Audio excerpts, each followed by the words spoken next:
Hi! Kamusta tanan? Ang ngalan ko si Adrian. Mastoryahanin naman kita pati sa pahamot.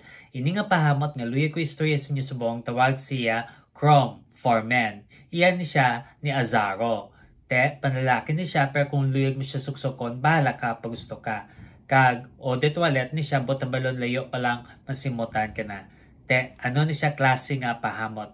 Bali, makahoy kag makahang nga citrus. Amo na siya kung simutan. Angay siya sa mainit nga panahon. Ang temperatura nga para siya is between 70 to 90 degrees Fahrenheit o kung 21 to 32 degrees Celsius.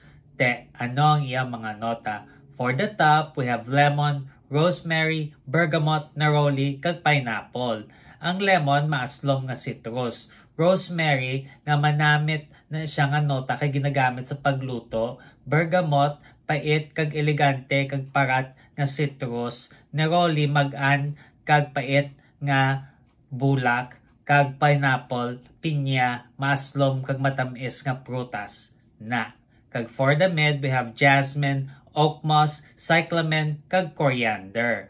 Ang jasmine, puti nga bulak nga matamis. Tapos oak moss, pait na siya nga dumi pagkaduta kung simutan. Cyclamen nga mag-an, kag tinlo nga nota. Kag coriander nga matamis, kag swabe, kag makahang.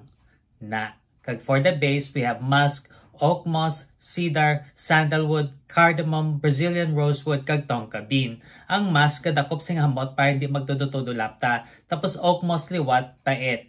Tapos cedar mahamot nga kahoy, sandalwood nga oriental nga kahoy, cardamom nga pampakahang liwat, Brazilian rosewood ng bastante kag mabulak na siya kag makahoy nga nota, kag tonka bean nga matamis nga duhilamon ko simutan.